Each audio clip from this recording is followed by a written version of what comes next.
What is going on, guys? It's Prodigy bringing you another Infinite Warfare video here on the YouTube channel. I'm playing some TDM on throwback here using the K-bar, and this video was some great gameplay in my opinion because I ended up getting a Warden in about 56 seconds into this game, which I think is the fastest I've ever gotten a Warden so far in this game. And like while I was playing, I was just like, I couldn't believe I wasn't dying. I mean, I'm not gonna sit here and act like these guys were the best people that I was playing against because they weren't. But I mean, hey, I take what I can get, and I was pretty proud of this gameplay. So hopefully you guys enjoy it. I think I ended up going like 51 or 52 and 3, something like that. 50 kills and like 3 deaths. So great gameplay. Enjoyed that in the background. But what I actually wanted to talk to you guys about was the sales of Infinite Warfare, because I know some numbers just got released and a lot of people are talking about it right now, and I just kind of wanted to shed some more light on it and kind of from my own perspective and my opinions on it. And first of all, if you haven't heard already, physical sales of Infinite Warfare are down by about 50% according to the data that whoever collects this data says. So this includes, like, you know, all the actual physical copies sold in like GameStop, Walmart, Target, or wherever you buy games from.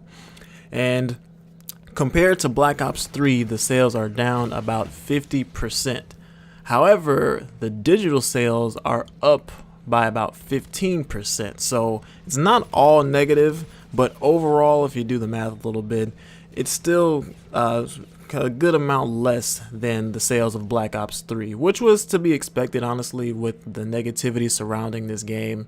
I anticipated the sales to be down a little bit.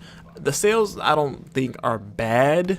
You could say they're bad for a Call of Duty title, but overall the sales are still good for, you know, a game in general, but they are significantly more or significantly less than what previous titles have gotten, more relatably Black Ops 3.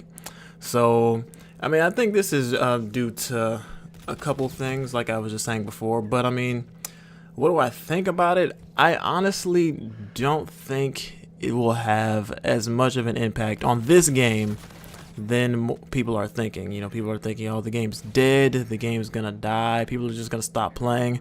I don't think that's true at all, because at the end of the day, millions of people are still playing this game. I know they hide the player counts and whatnot, but there's still a good amount of people playing this game, and they still moved millions of units of this game. So I definitely don't think this game is gonna die, but I do think that Activision is paying attention to this and will, you know, respond accordingly to this. And I believe the next Call of Duty will take into account a lot more community feedback than they have been the last couple of years with Advanced Warfare, Black Ops 3, and now Infinite Warfare. So I mean, that's just my beliefs and my opinions. I mean, obviously it's not confirmed or anything. I just think that, you know, this was kind of like almost a wake-up call, and that, you know, they're gonna, you know, start taking into account the feedback of the community a little more. And if they don't, I honestly don't know what'll happen. You know, I'm not gonna say the franchise is gonna die, because I don't think the franchise is gonna die. Not right now. If it's gonna die, it's gonna take a couple years for it to die. But I do think that Activision is listening, because I mean, at the end of the day, they want their sales to be the best they could. But you know, Activision's still gonna make their money though. So I mean, this game is still gonna live on. But because I mean, with microtransactions and supply drops and everything, you know, and how much they make off of that, they're not worried about the sales numbers of the actual game. They're worried about total profit in total.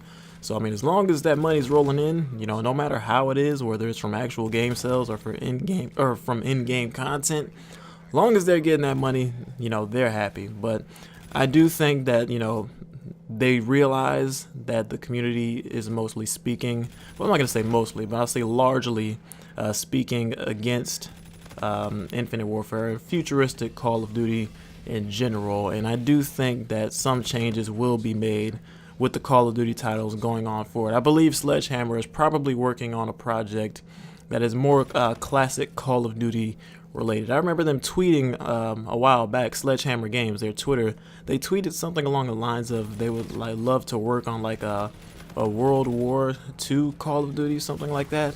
I can't remember what the exact tweet said, but I do remember that they said something along those lines. So I wouldn't be surprised if they came out with something like that was more, World War II-ish or or Vietnam era. I've heard rumors about that as well.